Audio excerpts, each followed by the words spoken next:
Hey there, I'm Sue. Welcome to my channel. I've been on the carnivore diet now for nearly 14 months and I'm about to switch to the lion diet for a while anyway. So why am I doing this? I've been thinking about it for ages and I've been procrastinating and putting it off basically.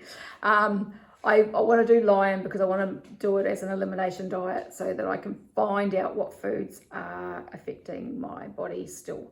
So as I said, I've been on carnivore now for close to 14 months and my health has improved markedly. If you go back through, if you haven't come across me before, if you go back through some of my older videos, you'll see that I had a massive issue with IBS diarrhea, which got worse when I went on to carnivore.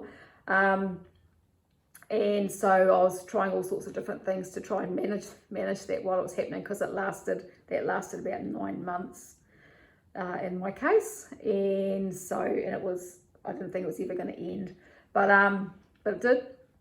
And so my chronic diarrhea that I've had pretty much all of my adult life has mostly gone. I have the occasional problem with it, but not too, very, very rare, and it's not anything really major, which is great. So, but what I find is that my digestive system is still, doesn't take much to upset it. And I was actually listening to, so I've got gum disease, right? I've got receding gums and they still get inflamed off and on. And that's one of the things that I was hoping would resolve fairly quickly, and it hasn't. And it's better, but it hasn't resolved. And so I was listening to, there was a carnivore summit just recently that Judy Cho, I think her name is, hosted. And there was a periodontist and a dentist that spoke in 2 different days on there. And one of them, I think it was the periodontist, said basically if you've got gum disease, it is indication that your digestive system is not in a good way, inflamed. So that makes sense to me, like when he said it, because you think of it as being 2 separate things, but it's all one tube, goes from here down to your butt.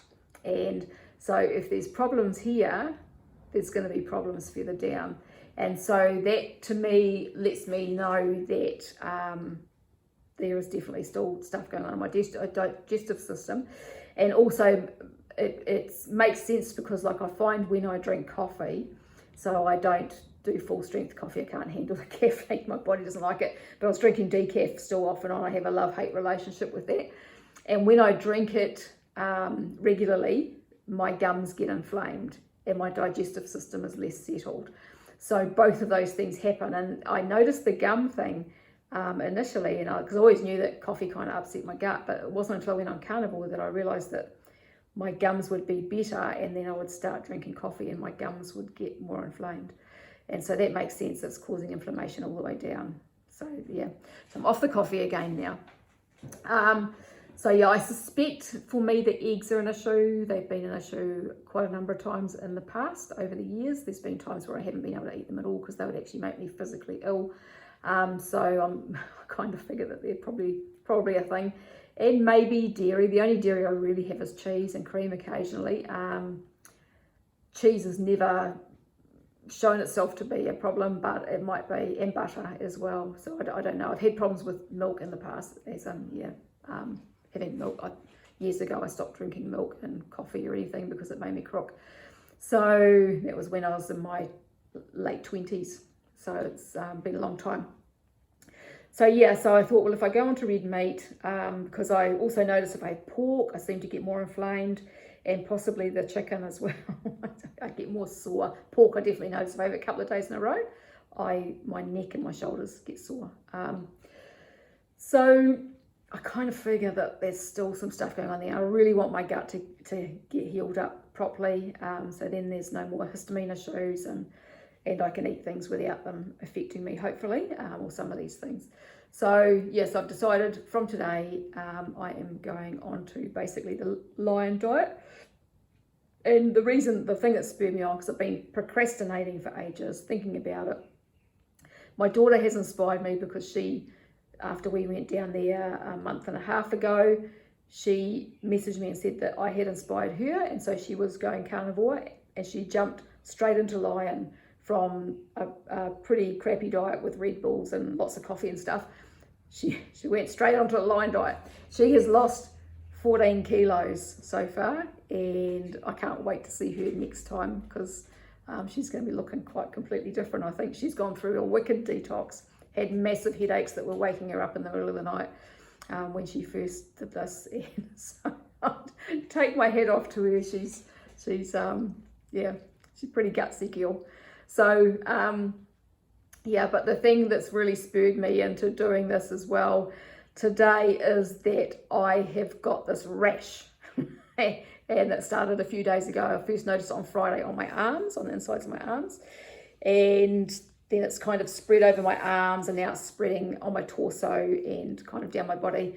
And I was thinking it was hives, although it doesn't really look like hives. And so I thought it might have been histamine, but I put a thing up on Twitter today to say that I was going to do the Lion diet and why. And one of the women that commented put a photo up of her arm, which is all covered in this red rash, and she said it's oxalate dumping. And I was like, I forgot that oxalate and this is probably more what this looks like, because it's all just little spots rather than with hives are usually welts. But I don't know if you can see, there's kind of all rashy on my arm, and I've been scratching. You can see where I've been kind of scratching on my arms, and because it's been quite itchy.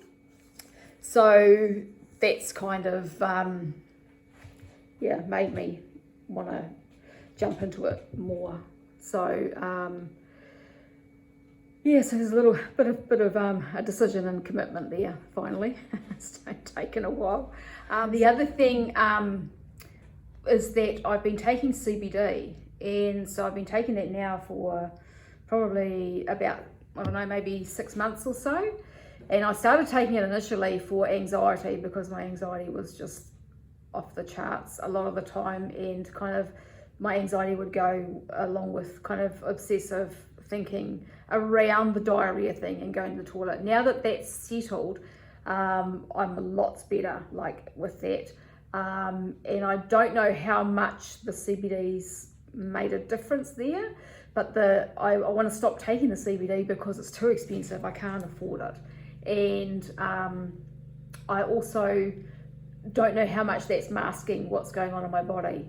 So I just had ordered another couple of bottles just recently. So once they're gone, I'm going to taper off of them and stop taking it and see what, if anything changes, because I tried to stop it after when I ran out the last time, and because money's just been tight, and so I didn't want to have to order more. And but when I stopped taking it, I started having issues with my gut and getting a bit of diarrhea and that again. And so I kind of figured, well, maybe the CBD is helping to reduce the inflammation in my digestive system, because that's one of the things CBD does, is reduce inflammation. So I'm kind of wondering whether that's masking some things that are still going on. I don't know. Because when that happened, I wasn't sure whether it was because I'd stopped the CBD or whether it was oxalate dumping or what. But I just started taking CBD again, and ordered some more and started taking it again. So I want to eventually, like when I run out of the slot, I want to stop taking it. So that's my plan, is red meat, salt and water. I did have a yerba mate tea today. I don't know whether I'll keep having that or not. I probably shouldn't, but I'll see how I go, see how committed I feel. But as far as food goes, just red meat, so lamb, beef probably, lamb and beef, and that'll be it. So no butter, no cheese, no eggs, no ghee. So life will be a little bit simpler for a little while. So my thought is to try and do that for at least 30 days or so, and then try introducing one thing at a time and see what happens. So that's where I'm at.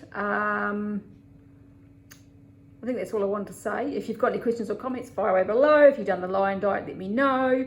If you are interested in this and you haven't subscribed and hit the notification bell, then do so. and share this with anyone who you think might be interested. And I thank you for watching, and I'll talk to you again another day. Bye.